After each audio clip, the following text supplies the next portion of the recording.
A ver, ¿alguna vez nos hemos puesto a pensar por qué las empresas, grandes o pequeñas, funcionan como funcionan? Bueno, resulta que mucho de eso se lo debemos a una especie de manual de instrucciones escrito hace más de 100 años, y lo increíble es que todavía hoy sigue siendo la base de casi todo. Para entender de dónde viene esto, tenemos que viajar un poquito en el tiempo. Pensemos en el inicio del siglo XX. La revolución industrial a todo lo que da.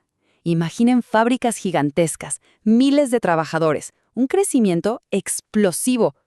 Pero había un pequeño gran problema. Nadie tenía la menor idea de cómo organizar a toda esa gente. Era literalmente un caos. Justamente en esa época, las industrias crecían, a una velocidad increíble. Contrataban a miles y miles de personas. El problema era que no había un método, un sistema para dirigirlas. Nada. Todo se hacía por intuición, costumbre, y claro, eso generaba una ineficiencia y un desorden tremendos.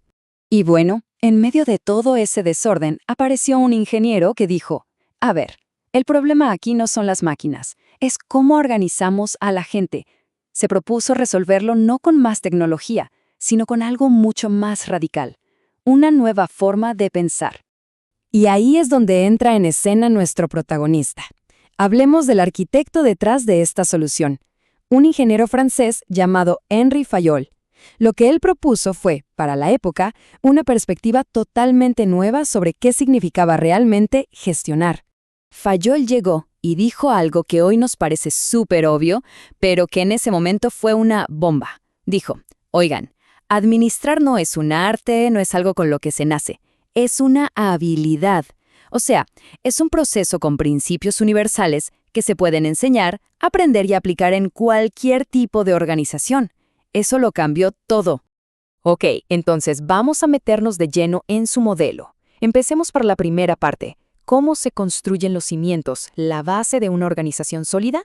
Fayol lo desglosó en varios principios clave que tienen que ver con la estructura.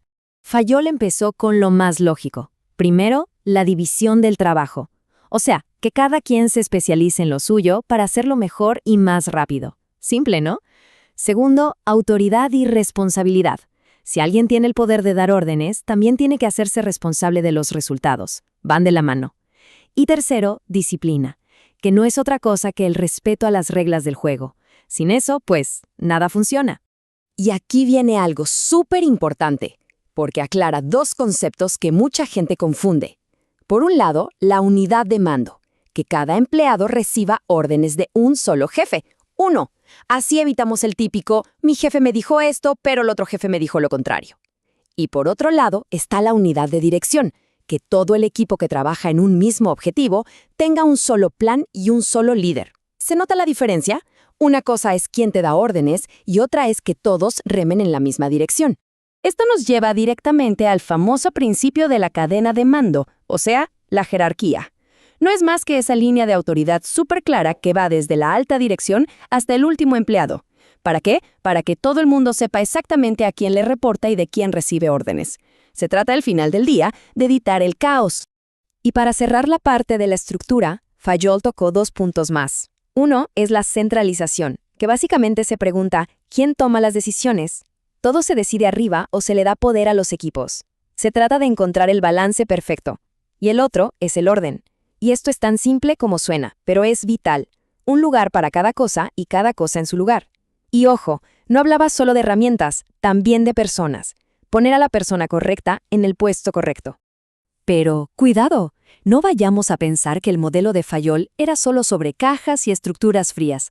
Para nada. De hecho, una de las partes más importantes de su teoría se centra en el motor de todo, la gente. Aquí el punto es clave. Para que una organización funcione, los intereses del equipo siempre deben estar por encima de los de una sola persona. También la remuneración, o sea, pagarle a la gente lo justo y recompensar el buen desempeño. Y por último, la equidad, tratar a todos con amabilidad y justicia. Es que, seamos sinceros, sin estas tres cosas, la motivación y el compromiso simplemente se esfuman.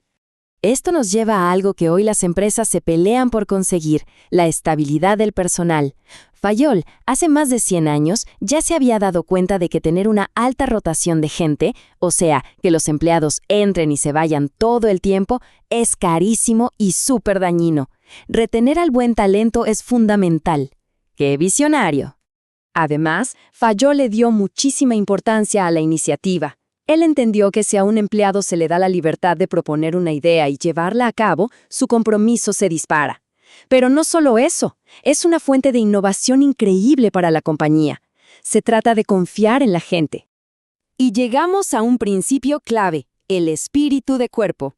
Suena poético, ¿verdad? Pero es algo muy concreto. Se trata de fomentar el trabajo en equipo, la camaradería, la unidad. Crear un ambiente donde todos se sientan parte de algo más grande, porque al final la unión hace la fuerza.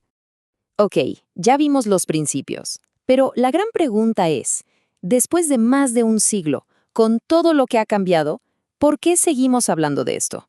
¿Todavía importan?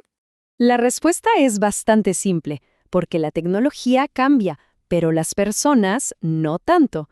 Pensemos en todo lo nuevo, computadoras, internet, trabajo remoto, pero los desafíos de fondo siguen siendo los mismos.